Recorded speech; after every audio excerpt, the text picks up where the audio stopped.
अन्न व पुरवठा विभागाचे साहेब गाड्यात बसून कारवाईसाठी येत आहेत. ह्या केवळ एका अफवेने आज दिनांक 15 जूनला डोणगाव येथील संपूर्ण बाजारपेठेत एकच खळबळ उडून दिली. कारवाईच्या भीतीपोटी व्यापाऱ्यांनी आपली दुकाने पटापट बंद केली, ज्यामुळे काही वेळातच संपूर्ण बाजारपेठात शुकशुकाट पाहायला मिळाला.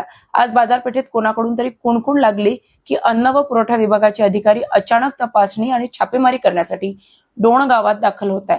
ही बातमी वाऱ्यासारखी संपूर्ण बाजारात पसरली. काही व्यापाऱ्यांनी तर ग्राहकांना दुकानातून बाहेर काढून घाईघाईने शटर डाऊन केले. हॉटेल चालक, किराणा दुकानदार, मेडिकल स्टोर्स, गुटखा विकणाऱ्या पानटपऱ्या, इतर छोट्या मोठ्या व्यापाऱ्यांनी कारवाईचा आणि दंडाच्या भीतीपोटी आपली प्रतिष्ठाने बंद करून पळ काढला. नेहमी गजबजलेल्या मुख्य रस्त्यावर अचानक शांतता पसरल्याने नागरिक आणि खरेदीसाठी आलेले ग्राहक मात्र संभ्रमात पडले.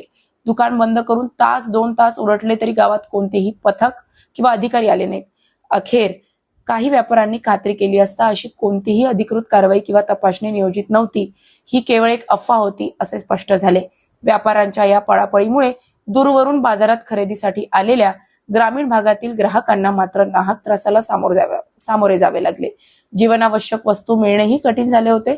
अफवेचे भूत मानगुटीवर बसल्याने व्यापाऱ्यांनी स्वतःचेच आर्थिक नुकसान करून घेतले, अशी चर्चा आता गावात रंगू लागली.